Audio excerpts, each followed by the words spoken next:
Speaker, my question is to the Deputy Prime Minister about Centrelink and access for dairy farmers. Minister, on the 10th of November I asked you a question about delays for farm families in accessing farm household support. The House will recall you delegated Senator Mackenzie to host a series of roundtables. These took place where the Senator and others heard repeated examples of problems getting access to Centrelink. My question today is, when will you release the report by Senator Mackenzie about these meetings, and what action will the government take about extra resources to Centrelink in terms of clearing the backlog? And Minister, in asking this question, I understand that the government plans to introduce legislation to the House tomorrow about waiting periods and the water access, which we acknowledge and say that's great, but this will not clear the backlog. The member for Indi's time has expired. The Deputy Prime Minister has the call and can answer the questions that were asked within the 45 seconds. Well, thank you very much, Mr Speaker, and I thank the honourable member for her question. And she is correct. Tomorrow we will be introducing legislation to further streamline the Farm Household Allowance so that further people can get access to this program that's been provided by the coalition government.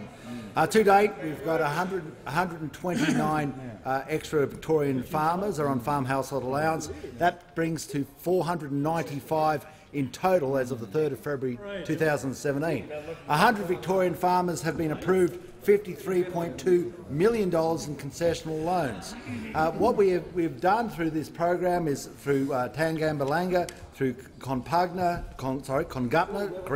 Morwell, Camperdown, had a series of meetings to make sure that we go through the process of further streamlining the Farm Household Allowance.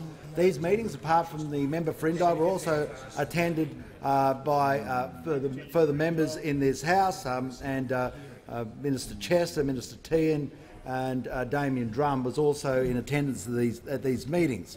What we've seen with these is that the process and the report, I'm looking forward to releasing it in due course. I can't see really once I've within the next week if I can get a hold of it. I've got no reason to hold it back.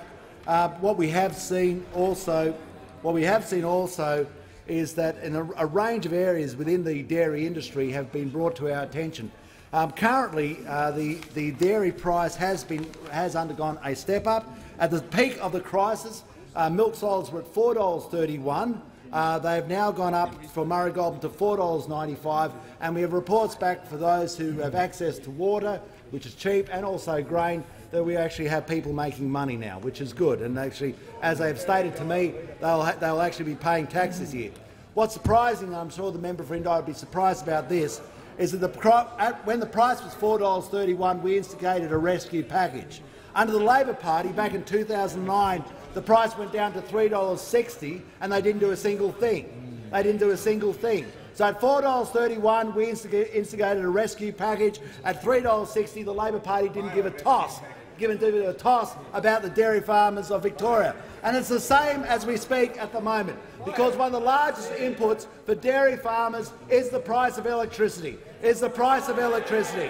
And of course, with the price of electricity, we have the courage on this side to make the affirmative statement that we look forward to being part of the process of building new coal-fired power stations,